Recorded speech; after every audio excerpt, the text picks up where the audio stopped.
Bom dia, meus irmãos. Só um segundinho, deixa eu... Bom, a gente vai dar sequência aí ao nosso estudo. Nós estamos estudando o livro Encontrei Jesus em uma Festa de Israel. Essa vai ser a nossa terceira aula. E hoje a gente vai falar de mais uma das festas judaicas, que foi também a mais famosa, a Páscoa. Vamos falar da Páscoa.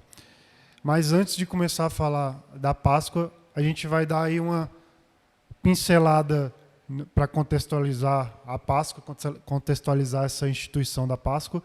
Vamos dar uma pincelada aí em Gênesis para saber por que ela foi instituída e qual era o contexto. Lá no início, Deus cria todas as coisas. Ele cria o homem ali à imagem e semelhança de Deus.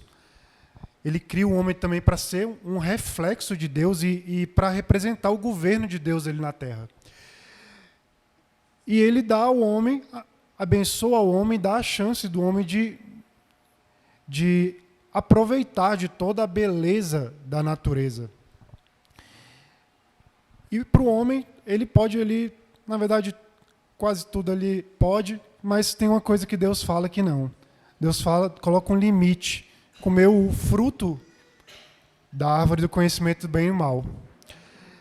E ali Deus está dando uma chance de escolha para Adão e Eva. Ele está dando a chance de ou confiar em Deus e confiar na definição que Deus dá para o bem e para o mal, ou desobedecer a Deus e buscar por conta própria definir o que é o bem e o mal.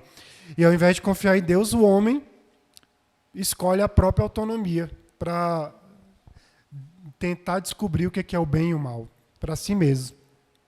E a partir daquele momento, instantaneamente, toda a história fica bagunçada, toda a história fica fora de controle, porque o pecado entra no mundo naquele instante. E a gente vê que a partir dali, há uma necessidade de que o preço do pecado seja pago. A gente sabe que o salário do pecado é a morte. Então, só a morte é capaz de pagar os nossos pecados. E como o homem não é capaz de se desvincular do pecado, Deus é misericordioso e permite que um substituto pague o preço no lugar do homem. E por isso haviam sacrifícios de animais que eram oferecidos a Deus.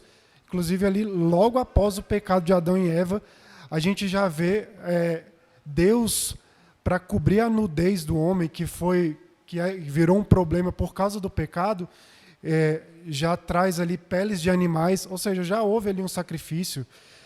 Logo à frente, os filhos dele, Caim e Abel, também trazem a Deus. Caim traz tributo a Deus dos frutos da terra, e isso desagrada a Deus. Mas Deus se agrada de Abel, que traz das primícias do rebanho, traz ali sacrifício a Deus. Isso acontecia porque o mal estava presente ali na terra. E se a gente for seguindo a árvore genealógica, a gente vê que a maldade em um momento estava tão grande que Deus resolve castigar o mundo com um dilúvio, porque ele se lamentava da maneira que a humanidade vivia. E ele poupa a existência da humanidade por meio da família de Noé. Aí quem está lendo a primeira vez pode pensar, não, agora que ele acabou com a humanidade, deixou só a família de Noé, que é um homem de Deus, as coisas vão se endireitar. De maneira nenhuma. O pecado continua presente e a gente vai seguindo na geração, seguindo ali na linhagem da aliança, Abraão, Isaac, Jacó, e a gente vê até esses homens cometerem erros repetidos e desagradando a Deus. E eles eram chamados de heróis da fé. E, se eu for parar, não tinha a menor credibilidade, por sua conta própria, não tinha a menor credibilidade para receber esse título. E apesar disso, Deus, em nenhum momento, ele mudou os propósitos quanto à redenção. E tudo continuava caminhando da maneira que ele planejou, e ele continuava usando homens e até os erros dos homens para os seus propósitos. Aí, quando a gente chega lá no final de Gênesis, a gente encontra o seguinte cenário. José, o penúltimo filho ali de Jacó, ele, por inveja, ele é vendido para o Egito como escravo os irmãos dele mais velhos vendem ele ao Egito. Na verdade, eles queriam até matá-lo, mas aí de última hora resolveram vender.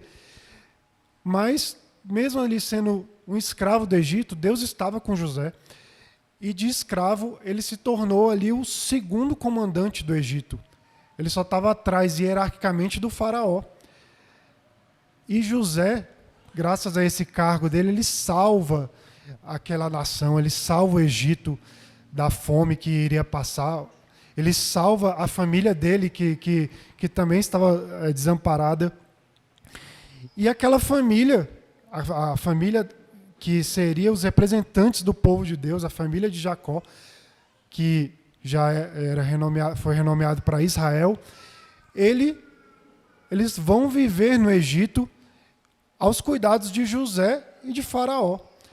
E aí acaba o livro de Gênesis. Aí antes de virar para Êxodo, a pessoa pode imaginar, nossa, então agora eu estou curioso para saber como é que está essa nação, o povo de Deus, como é que eles estão, se eles já são um povo soberano, estão bem estabelecidos. Aí quando você abre Êxodo, você vê, passaram-se 400 anos e as coisas mudaram completamente. Aquele faraó que antes tinha honrado José, aquele faraó que tinha acolhido José, ele não existia mais. José não existia mais. E o novo faraó que estava lá, ele nem sabia quem que José tinha sido e o que ele tinha feito pelo Egito. E aquele povo, o povo de Israel, que antes tinha vivido ali com honra, fartura, eles tinham se tornado nesse momento escravos do Egito. Eles eram propriedade de Faraó. E eram sujeitados ali a trabalhos forçados, eles eram oprimidos, eram até mortos. Mas só que eles tinham se tornado tão numerosos que se tornaram ameaça para o Egito. E Faraó manda jogar no rio Nilo os recém-nascidos daquela nação, para que aquele povo parasse de crescer. E com isso, com o passar do tempo e com esses acontecimentos durante essa escravidão, fez com que o povo, aquele povo da aliança, se esquecesse daquela aliança que Deus tinha feito com seus pais no passado. E Deus volta ao cenário para lembrá-los dessa aliança e também para livrá-los da escravidão. E Moisés, nesse instante, é um instrumento para Deus, usado para Deus com esses propósitos. E Moisés segue ali as instruções de Deus e parte na missão de libertar aquele povo. Ele confronta o faraó para que o faraó liberte aquele povo e o faraó rejeita. Então a solução que Deus traz é lançar pragas sobre o Egito. E ele vem para lançar pragas e mostrar que ele é o Deus verdadeiro. E ele é tão poderoso que ele, inclusive, enfrenta e destrói aqueles que eram idolatrados pelo Egito como deuses. Mas, na verdade, eram falsos deuses. E as pragas, elas afetam diretamente aqueles deuses ou a área daqueles deuses falsos deuses que eram adorados pelo Egito. Na primeira praga, Deus transforma as águas do rio Nilo em sangue. Ele enfrenta ali diretamente o deus Hapi, que era considerado o deus das águas. Segunda praga, rãs, afrontando Iecte, a deusa governante da terra. Terceira, piolhos, afrontando Geb, o ídolo da vegetação. Quarta praga, moscas, atacando Kefti, considerado deus dos insetos. A quinta, peste nos rebanhos, enfrentando Apis e Ator, que era considerado o deus touro e a deusa vaca, eram divindades no Egito. A sexta, feridas e úlceras, enfrentando Imhotep, a divindade que os egípcios buscavam quando eles precisavam de alguma cura. A sétima, chuva de granizo, destruindo as plantações, que era uma área que a deusa do céu ali era responsável, que ela devia abençoar a colheita com chuva, e na verdade Deus fez foi destruir. A oitava, gafanhotos, que vieram para destruir a terra, humilhando assim Anubis, o deus do campo. A nona, escuridão, indo contra Amon-Ra, o deus sol. E mesmo depois de todas essas divindades terem sido humilhadas diante do poder de Deus, Faraó se recusa a libertar o povo do Egito. Mas aí vem a 10ª praga. E essa 10ª praga foi o nocaute no Egito, que foi a morte dos primogênitos, porque ali afrontava diretamente alguém que era endeusado pelos egípcios, que era o faraó. Tanto o faraó como a sua linhagem eram considerados divindades no Egito. E matar o seu primogênito era afrontar diretamente aquele que era considerado um deus. E eu falei isso tudo por quê? Porque este momento que está acontecendo agora foi um pano de fundo de um acontecimento muito maior que aconteceu ali, que foi a instituição da Páscoa, que foi a primeira festa do povo de Israel. E eu digo primeira tanto cronologicamente como em grau de importância. Era a festa mais importante daquele povo. Ela era uma festa, claro, mas também ela não deixava de ser uma celebração solene, não era bagunçada, era uma coisa séria. Tinha que seguir os procedimentos que Deus mandou que fossem seguidos. E ali na Páscoa a gente vê que Deus mostra ao povo que a salvação deles viria por meio de sangue e por meio de morte. E a Páscoa estava ali para representar uma verdade que é dura. O livramento da escravidão, do pecado, tem um alto preço. E a gente vai ver como é que foi. Bom, essa primeira Páscoa, ela foi celebrada ali nesse cenário de negociação de Moisés com o faraó. E negociação para que o povo fosse liberto, né? E ela ocorreu no dia que o povo foi liberto do Egito, no dia que aquele povo de Israel saiu do Egito.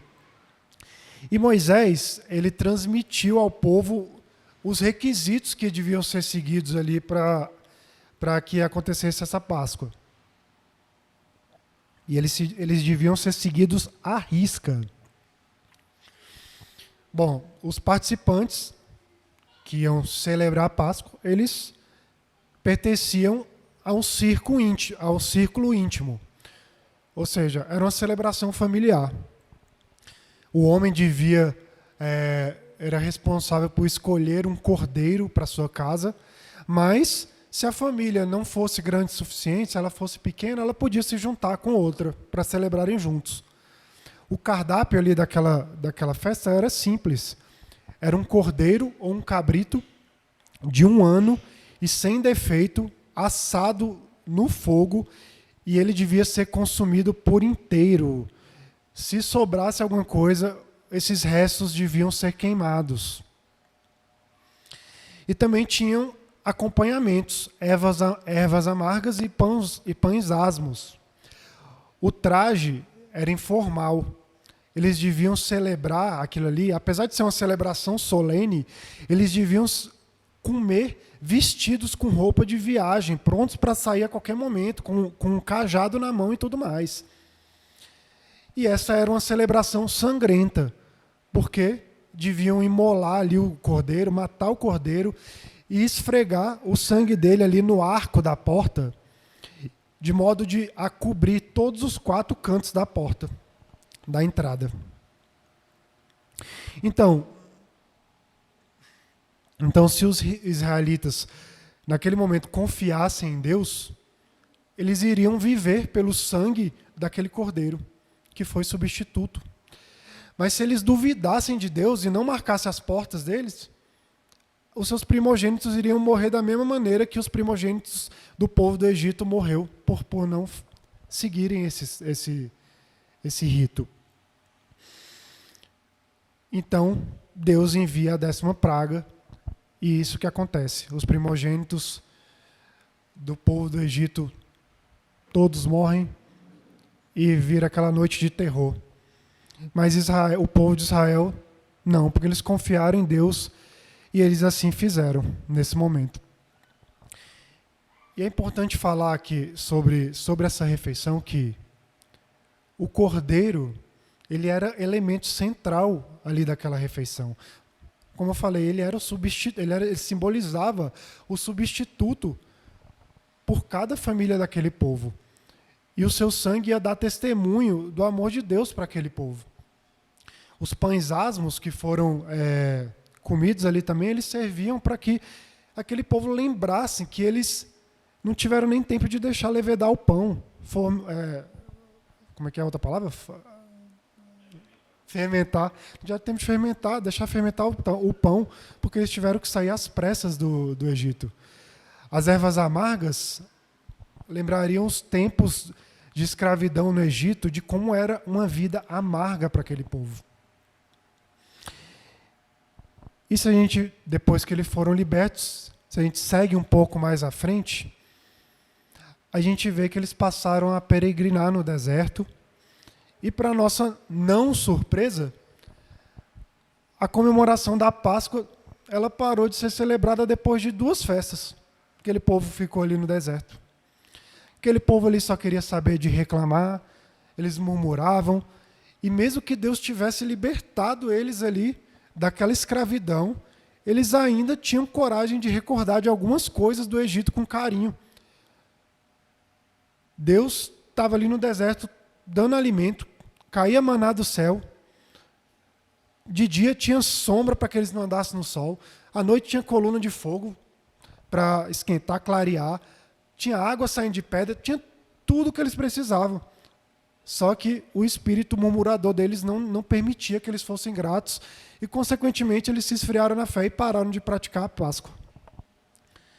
Tanto é que essa celebração ela só foi voltar a ser comemorada 39 anos depois dessa época, que foi um pouco antes deles chegarem ali na Terra Prometida. Aí quando eles chegaram lá em Canaã, que era a Terra Prometida, depois de 40 anos peregrinando no deserto, a celebração da Páscoa já havia retornado, só que também não era nos mesmos padrões ali de quando eles fizeram no Egito.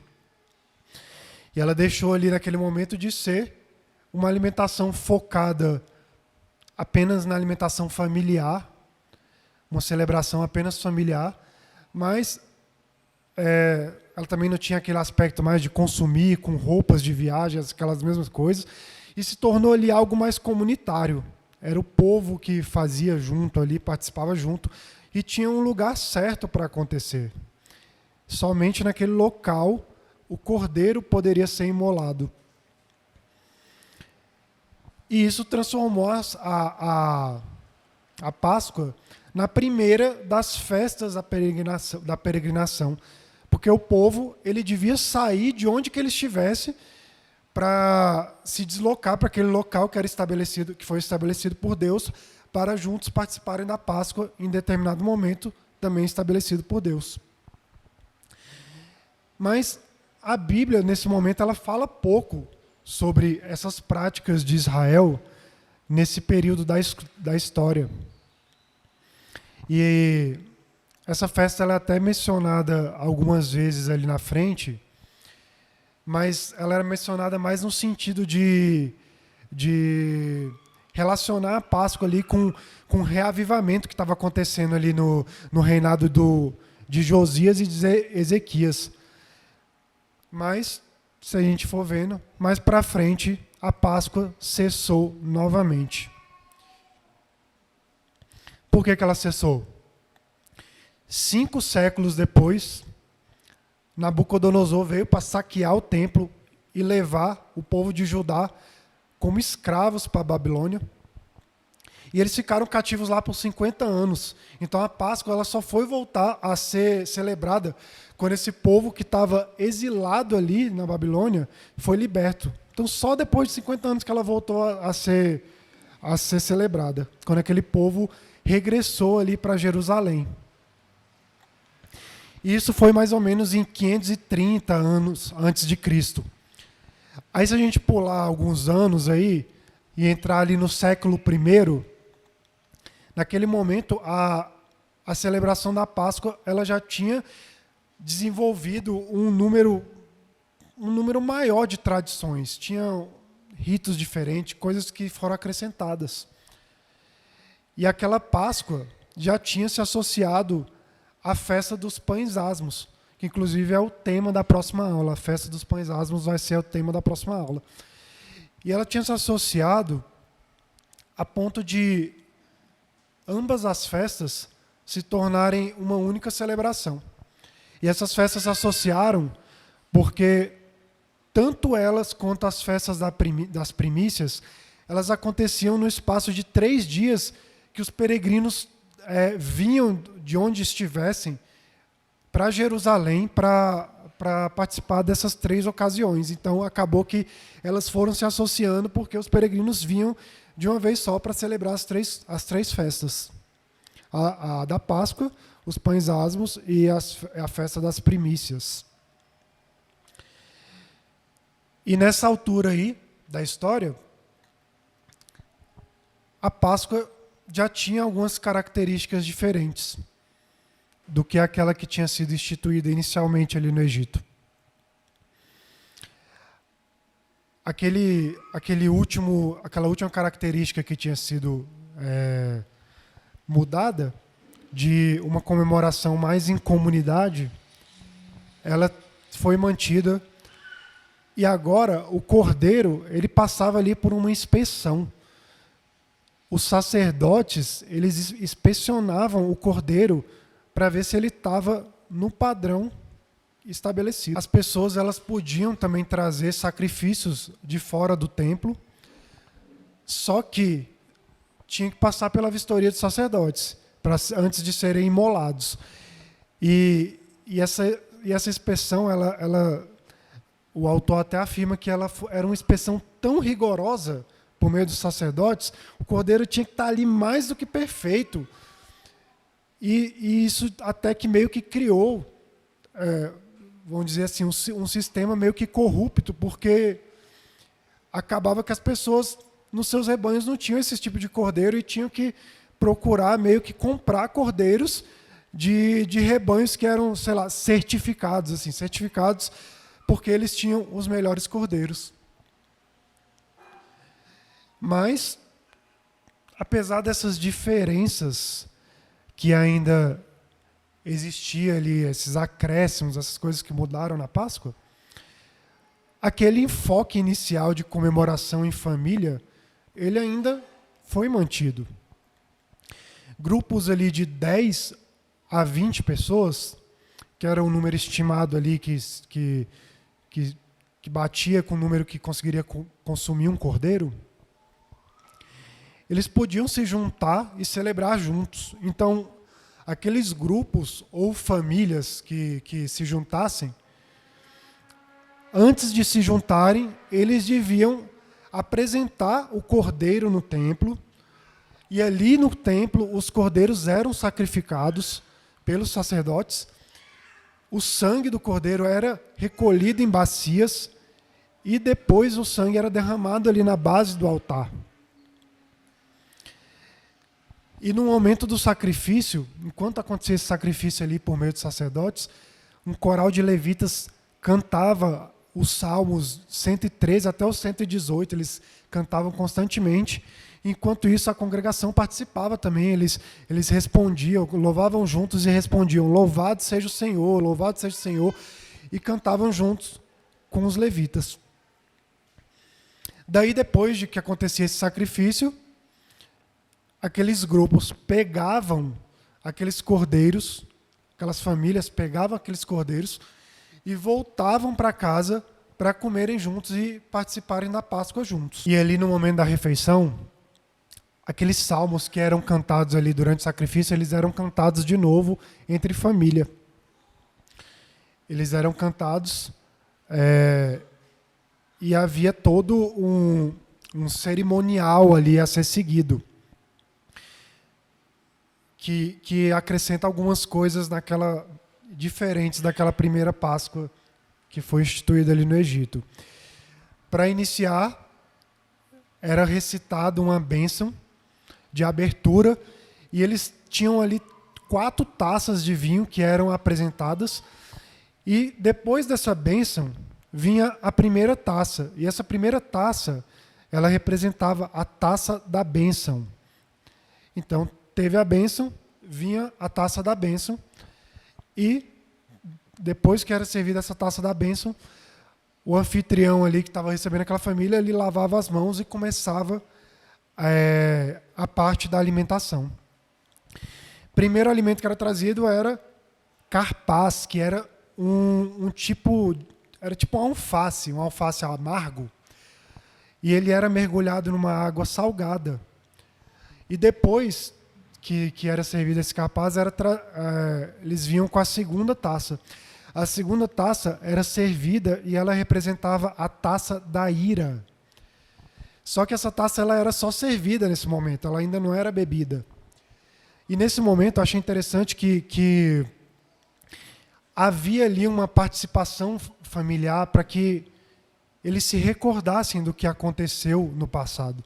Porque nesse momento o filho mais novo daquela família, ele tinha o papel de perguntar ao pai o que estava acontecendo ali. O filho perguntava, que rito é esse que está acontecendo aqui, pai? E o pai, naquele momento, ele contava aquela triste história que o povo viveu no Egito, de escravidão, mas contava também como Deus livrou aquele povo do Egito, livrou das garras de Faraó e de como eles foram libertos. Então, depois que essa história era contada, aquela taça da ira, ela era bebida. Aí entravam o restante dos alimentos, aqueles que eram os tradicionais. O cordeiro, ervas amargas e pão asmo. Continuavam tendo o mesmo significado de antes. E eles eram servidos enquanto aqueles reunidos ali cantavam salmos. E aqueles cânticos eles falavam também de como Deus livrou Israel do Egito, livrou Israel da escravidão. Então tinha outra bênção e aqueles alimentos eram consumidos. E o anfitrião, naquele momento, ele repartia o pão asmo e molhava o pão asmo numa mistura de ervas amargas que chamava maror, não sei se é maror ou maror, para que eles lembrassem daquele amargor que tinha no Egito. E também tinha uma mistura ali de especiarias que era feita, que formava uma pasta grossa que chamava arosete, que representava a argamassa que era usada por Israel na época que eles, quando eram escravos, para produzir tijolos para o Egito e tudo mais. E isso trazia a memória deles. Por fim, o cordeiro era comido e o cordeiro continuava representando a mesma coisa, trazendo à memória deles a salvação. Aí depois que o cordeiro era comido, já encerrando os procedimentos, era servida a terceira taça. E essa taça era a taça da redenção. E eles continuavam cantando o restante de salmos e depois servia-se a quarta taça, que era a taça do reino. E ali eles cantavam cânticos sobre o futuro que aguardava aquele povo de Deus. Então você vê, os procedimentos... Você quer falar, Rafa? Pode falar. Não encontrei, acho que isso é só histórico. Sim. Então, só para deixar gravado o que o Rafa falou, isso não era algo que estava prescrito na Bíblia. Isso foi os costumes que foram mudando, aí, principalmente em relação a essas taças que eram servidas. Então, a gente vê que os procedimentos mudaram um pouco em relação àquilo, porque inicialmente Deus tinha prescrito que fosse feito daquela maneira. E depois os homens foram acrescentando algumas coisas a mais. Então, mas a essência ainda permanecia a mesma. A essência era a mesma e por isso que pode dizer que era errado aquilo que eles faziam. Só que também tinha um momento que acontecia em comunidade. Era uma celebração que era presidida ali pelo sumo sacerdote. Então, essa Páscoa ali, que era pública, ela tinha as suas próprias tradições. E a gente vê que, e essas tradições eram mais ou menos assim, vários dias antes o cordeiro era colocado ali em exibição no pátio do templo, e para que todos ali da comunidade pudessem ver, pudessem examiná-lo também. E alguns dias depois, o sumo sacerdote, ele conduzia aquele cordeiro até o altar e ele amarrava ali uma estaca, ele amarrava ele numa estaca, onde ele ficava ali aguardando o momento que ele seria imolado para o sacrifício. E à tarde daquele dia, o cordeiro ele era imolado, sua garganta era cortada e o sangue era recolhido, como eu tinha falado antes. Então dá para ver que essa cerimônia criou um novo formato em relação à primeira. E se a gente for mais para frente... minha bateria está acabando aqui, deixa eu abrir aqui. Se a gente for mais para frente ali nos evangelhos, começando ali no Novo Testamento, a gente vê que Jesus também celebrou a Páscoa. Ele celebrou a Páscoa da maneira que foi passada a sua geração. E ele seguiu aqueles requisitos, aquelas tradições, da mesma maneira que a Páscoa tradicional foi passada. Inclusive ali na última ceia, que ele faz ali com os discípulos, isso é um grande exemplo disso, dele seguindo todos esses trâmites. Mas Cristo, ele não apenas celebrou a Páscoa, Cristo ele encarnou a Páscoa. Como disse-lhe João Batista, no início ali dos evangelhos, quando ele estava se referindo a Jesus, eis o Cordeiro de Deus que tira o pecado do mundo. Ali ele já estava sendo apresentado como o Cordeiro que seria o substituto dos nossos pecados. Somente Cristo, ele possuía esses requisitos para ser chamado de o Cordeiro sem defeito. E vamos ver por quê. O Cordeiro ele tinha que ser sem defeito, e para ser sem defeito ele era o quê? Examinado. E Cristo também foi examinado. Cristo várias vezes foi examinado publicamente, ele foi examinado ali pelos fariseus, pelos saduceus. E quando Jesus foi traído ali por Judas e foi pego, ele também é colocado ali em praça pública, em exibição, assim como o cordeiro era colocado ali nos trâmites da Páscoa. Da mesma forma, ele foi apresentado ao povo. E ali ele foi examinado pelos sacerdotes e também pelos mestres da lei. E eles interrogavam Jesus, principalmente quanto àquela autoridade que ele tinha de realizar milagres. Eles interrogavam Jesus, mas Jesus ele conseguia responder da maneira correta a todos esses questionamentos. Ele conseguia desmascarar todas as perguntas maliciosas que aquele povo fazia em relação a ele. E conseguia desmascarar aquelas perguntas, e aquele povo tentou, mas não conseguiu pegar Jesus em contradição. Por quê?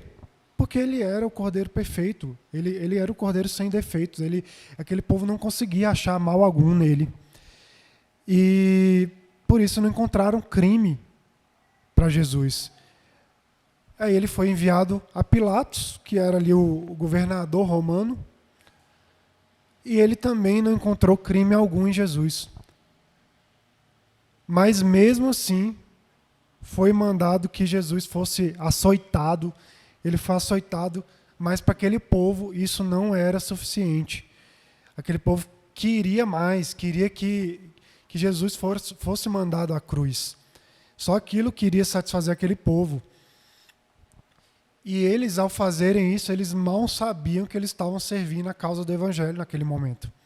Aquilo devia acontecer, já estava nos planos de Deus desde o início. Só que ainda tinha uma última inspeção que o Cordeiro, Jesus, iria passar. E essa última inspeção ela era a mais rigorosa de todas. Porque ele não seria mais examinado ali por um tribunal humano. Ele seria examinado pelo tribunal lá de cima. Deus seria o juiz. Deus iria julgá-lo. E Jesus, naquele momento, não tinha advogado nenhum. Jesus estava por conta própria. Porque ele estava ali se fazendo culpado no lugar do seu povo. E estava carregando o peso do pecado de todos os seus eleitos nas suas costas. Aí, de repente... Você quer falar? Não, pode falar.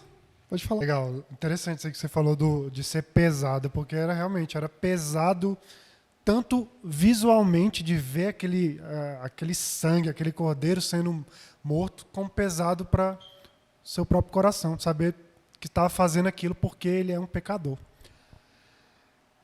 E, seguindo aqui, de repente, Cristo já estava lá na cruz. Ele estava ali pregado às traves de madeira, exatamente, não exatamente, mas parecido como o cordeiro da Páscoa era preso ali à estaca no pátio do público. E ali na cruz, Jesus sofreu a ira de Deus. Por mais que ele fosse o cordeiro sem defeito, ele estava ali como o nosso substituto. E assim como aquele cordeiro lá em Êxodo, que foi substituto das famílias ali do povo de Israel, ele foi substituto ali daquelas famílias para que a morte não os alcançasse. Cristo foi o substituto, não só daqueles do povo de Deus que viveu, mas do povo que viveu, que vive e que ainda vai viver. A obra dele foi perfeita e completa a esse sentido, que consegue alcançar todas essas gerações e todos os pecadores eleitos por Deus. A obra dele, na verdade, seria capaz de alcançar todas as pessoas, mas Deus resolveu alcançar só alguns. E o sangue que era colocado ali no Egito, nas portas do povo ali de Israel, ele apontava para esse momento. Porque por meio do derramamento de sangue, de Cristo, a ira justa de Deus foi satisfeita naquele momento. Ela foi aplacada de uma vez por todas. E já caminhando para a conclusão, como que a gente pode enxergar o Evangelho nessa festa? Primeiro, desde o princípio, a intenção de Deus era que a festa da Páscoa fosse um retrato para a redenção. E a Páscoa revelou que o pecado vai muito mais além do que erros pessoais. Ela mostra que o pecado tem poder de escravizar.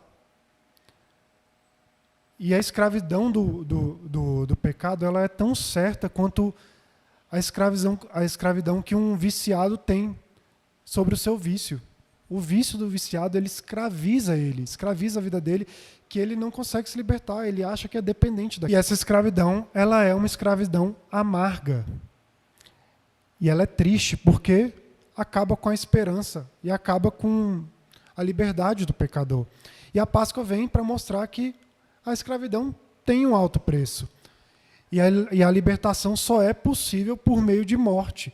E não apenas do cordeiro. Eu falo de morte também dos deuses que nosso coração diariamente endeusa. Aquilo que nós gastamos muito tempo e colocamos na frente de Deus em nossas vidas. Isso também nos escraviza. Por isso que a gente tem que se curvar ao Deus verdadeiro. A Páscoa também lembra que a redenção vem por meio da graça de Deus. Nenhum conhecimento, nenhum esforço, nada que a gente fizer vai ser capaz de endireitar aquilo que o pecado antes bagunçou. E os escravos israelitas, eles não contribuíram para nada ali na sua libertação. Nada. Foi graça de Deus. Deus que decidiu libertá-los. Por conta própria, eles iriam estar escravos por muito tempo. E a graça de Deus, ela operou no passado e também opera nos dias de hoje. Vamos ler lá Efésios 2, 8 e 9. Keila, você lê para mim? Efésios 2, 8 e 9. Efésios 2, 8 e 9.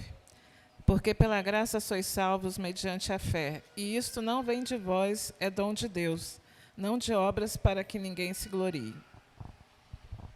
Versículo aí que todo mundo deve saber decorado, né? Então é isso, a graça de Deus que nos salva por meio da fé de Cristo, em Cristo, porque se dependesse de nossas obras, provavelmente estaríamos fadados ao fracasso. Nós estaríamos seguindo numa cobrança infinita que nós não conseguiríamos cumprir. Só por meio de Cristo, só por meio da obra dele. É pela graça que nós desfrutamos dessa paz, em vez de sentir culpa e medo. E essa graça, ela nos capacita a viver em santidade e produz alegria no nosso coração, alegria de adoração a Deus. A Páscoa também nos dá um vislumbre de expiação. Ela não era apenas uma cerimônia sanguinária, como nós estávamos falando. Muito contrário, não era só isso. Ela apresenta ali um Deus amoroso que ele lidou com as consequências do pecado de uma maneira muito misericordiosa, porque as consequências da nossa culpa devia gerar a nossa morte. Mas não, Deus, por sua misericórdia, ele aceita cordeiros no nosso lugar. Então, não foi necessário que homens derramassem o próprio sangue para se reconciliar com Deus. Em nenhum momento o amor de Deus é tão visível e tão grande por nós quanto no momento da morte de Jesus, que era o Cordeiro de Deus.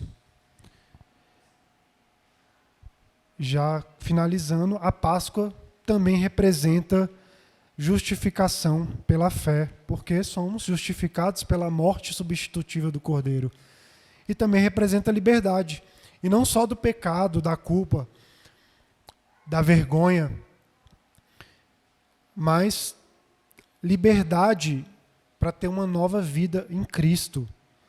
Muitos que eram do mundo e encontram a Cristo, eles têm isso mais bem organizado na cabeça, porque a vida deles é separada em minha vida antes e depois de Cristo. Muita gente que cresce na igreja não consegue saber qual foi o momento que houve a conversão. Mas para quem veio de fora, consegue fazer essa separação de quando ele vivia para o mundo e agora como ele vive para Deus. Isso é mais evidente. Porque antes a pessoa era escravizada pelo pecado. E apesar do mundo às vezes achar que não, achar que a gente, por seguir as regras de Deus, nós somos presos, é o contrário, nós que somos livres. Porque somos livres em Cristo. Pode falar. Pelo menos um cordeiro bom, muito bom. Legal demais. E por último, o Evangelho também nos traz uma ideia o Evangelho da Páscoa, ele nos traz uma ideia de filiação, porque anuncia a liberdade do povo para agora que antes eram escravos e agora são considerados filhos de Deus. É uma identidade de todos aqueles que creem em Jesus, porque Jesus morreu para transformar aqueles que eram antes inimigos em seus filhos. Eu vou ler agora Romanos. Nossa, não coloquei o texto. Não coloquei o texto. Não vou ler não. Esqueci de colocar o texto aqui. Mas já concluindo. Os crentes então estão enfim livres. Israel saiu lá do Egito, mas logo eles já estavam olhando para trás, lembrando ali dos peixes, dos alhos, dos melões, daquelas coisas que eram coisas pequenas ali do Egito. E a realidade do Egito, ela era cruel, mas de alguma maneira ela ainda era confortável a eles. Porque às vezes podia ser mais confortável para eles do que seguir no deserto, só confiando em Deus. A liberdade, ela é assustadora e desafiadora, mas a gente não pode deixar o pecado levar de volta a essa vida pecaminosa, só porque às vezes nos sentimos merecedores do que Cristo faz, merecedores de sermos livres. Porque é isso que o pecado faz, ele quer te trazer ao velho homem. Porque apesar de livres em Cristo, nós não estamos livres da presença do pecado. O pecado ainda está capaz de estar presente na nossa vida. E ele vai tentar mostrar que é mais confortável voltar para a vida de antes do que mudar a sua vida radicalmente. É a maneira mais cômoda. Mas Deus continua a libertar pessoas. E o Evangelho de Jesus anuncia a libertação. E é uma liberdade para viver, e não apenas para sobreviver, como aqueles escravos viviam naquela época.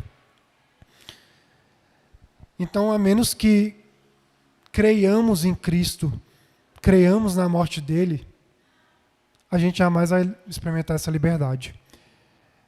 Essa mudança de escravo para filho exige uma transformação radical e até desafia a lógica.